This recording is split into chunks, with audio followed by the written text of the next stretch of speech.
Alors toutes les semaines, en fait, je vends des légumes chez moi. Les gens ils viennent directement au jardin, comme ça ils voient comment ça se passe. Ils peuvent réserver à l'avance sur internet. Mais c'est sympa parce que les gens ils viennent directement sur place, ils voient le jardin, ils me posent des questions. S'il y a besoin d'une salade en plus, je vais l'accueillir directement. Il y a mon frère qui est à côté. Et on revend aussi des produits des producteurs locaux. On a du miel, on revend aussi de l'huile, des lentilles, voilà, des choses produites localement. Il y a déjà pas mal de choses à faire, quoi.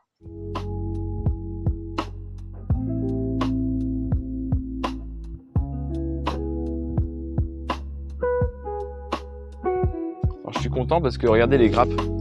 Celui-là, par exemple, l'année dernière, il a pourri sur place, quoi. Vraiment, ça a rien donné.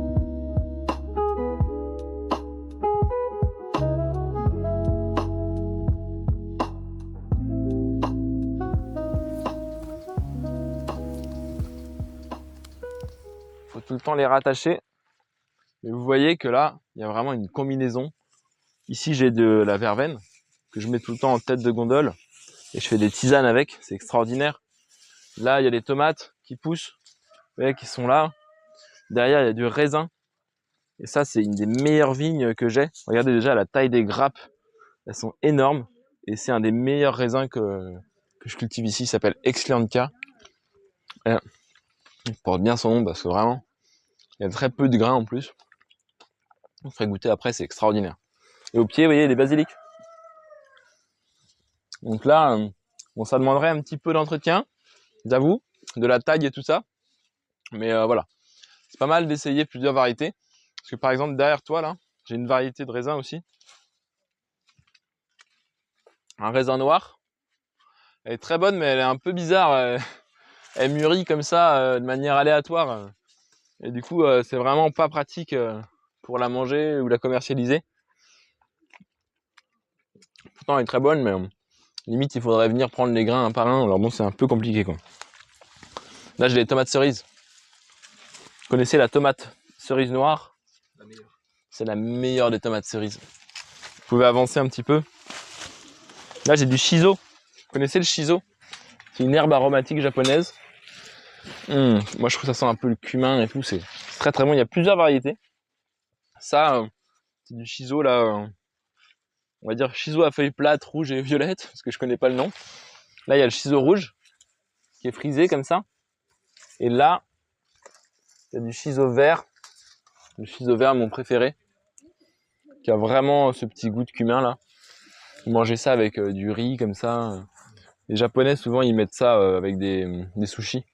Genre du poisson cru, du riz, et hop, une petite feuille de shiso entourée. Et c'est méga bon.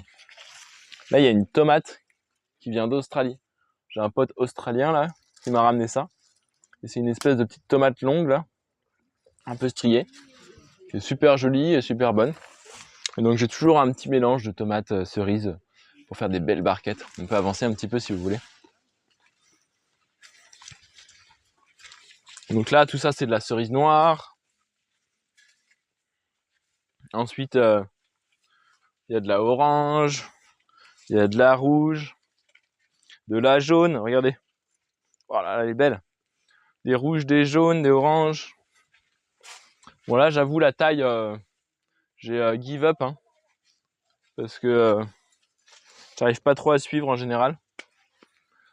Mais bon, il y a toujours plein de tomates. C'est ça qui est important. C'est juste un peu plus dur à cueillir. Vous voyez toutes ces tomates là? Et pareil, au pied, il y a du basilic. Cette année, j'ai essayé le basilic citronné là. Et il est vraiment très citronné. Voilà. Du coup, une fois, j'ai fait une sauce tomate avec. Je me suis dit, mais qui a mis du citron là-dedans? En fait, c'était le basilic citronné. Donc vraiment, voilà. Bon, c'est une belle plante, mais j'en ai un petit peu trop. Je sais pas trop comment faire. Mais vous voyez, ça pousse toujours au pied, quoi. Sachant que là, il y avait, au moment où j'ai planté les tomates, il y avait de la clétone de Cuba, il y avait des, vous vous souvenez, il y avait de la roquette et tout ça. Et donc là, on est à plusieurs cultures par an, parce qu'on a eu de la roquette, clétone de Cuba.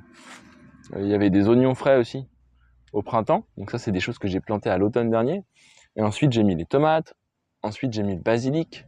Au-dessus, il y a de la vigne, plus ou moins précoce. Donc là, il y en a une qui a déjà donné. Il y a celle qui arrive là-bas. Et là, je vais préparer des plants en début septembre pour pouvoir repiquer ensuite après, quoi.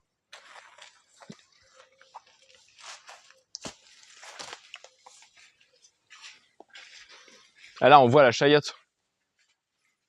C'est le même pied qui part. C'est le même pied qui part de là, qui va dehors.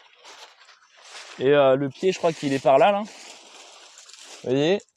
Et donc, est-ce que c'est le même plan que l'année dernière? C'est le même plan que l'année dernière qui est reparti. Et en fait, il se passe ça souvent dans les climats, j'ai envie de dire tièdes, c'est pas vraiment le bon mot, mais les climats, ils gèlent pas trop. En fait, c'est une plante presque vivace, elle revient du pied, elle ressort.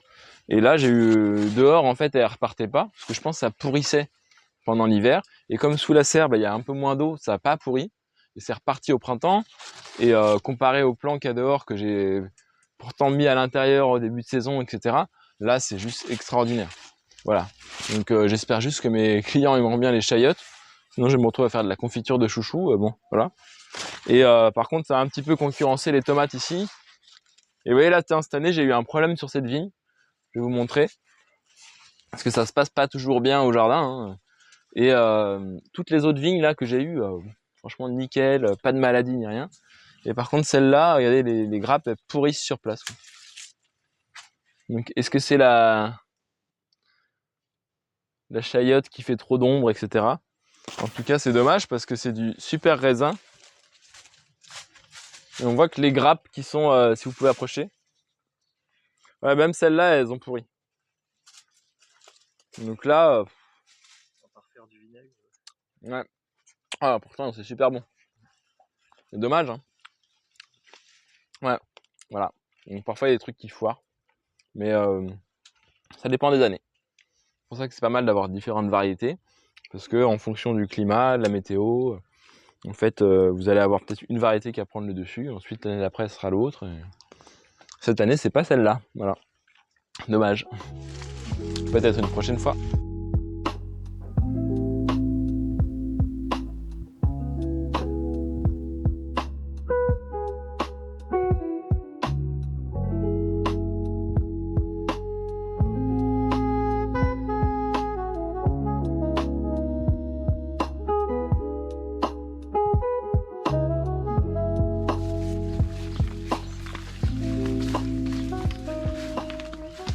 Alors, cette année, dans cette serre, j'ai pas mis de tomates parce que j'ai des punaises vertes dans cette serre là qui viennent piquer en fait l'épiderme des tomates et ça les rend vraiment pas bonnes et j'avais pas mal de pertes de production. Donc je fais une petite rotation et là j'ai mis des aubergines, des poivrons et des concombres. C'est la serre où j'ai changé la bâche cet hiver. Donc j'ai eu des problèmes de production au niveau des concombres l'année dernière parce que je pense qu'il n'y avait pas assez de luminosité. Déjà il a fait un mauvais temps et en plus la serre était opaque à cause des années. Et donc là je pense que les concombres vont bien donner.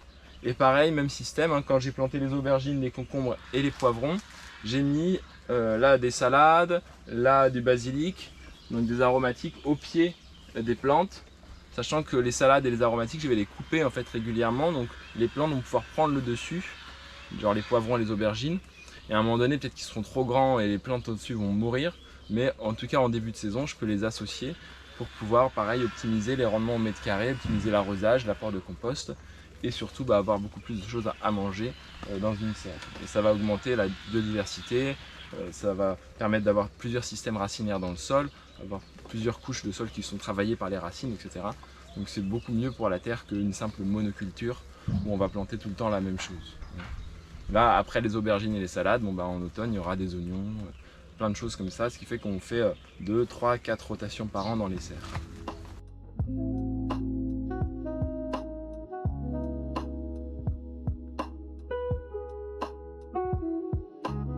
Les épinards ont été restitués au sol, pareil, ça fait un apport de matière organique non négligeable.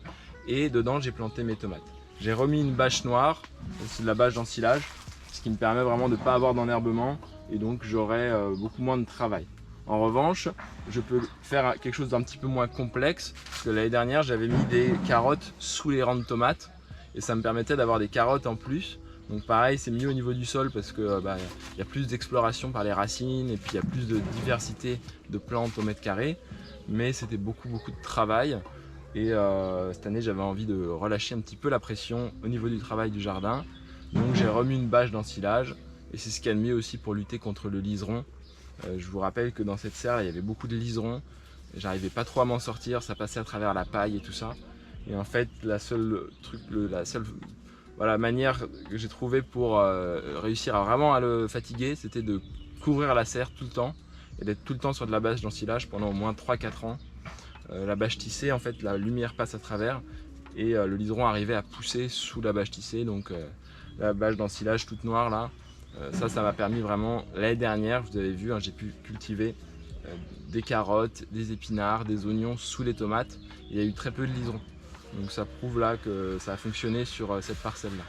Et pareil, il y a toujours des vignes, hein, 4 variétés de vignes par serre à peu près, pour avoir une récolte échelonnée. Et au niveau des tomates, il y a une vingtaine de variétés, petites et grosses, longues, allongées, rondes, voilà, plein de choses. Et là regardez.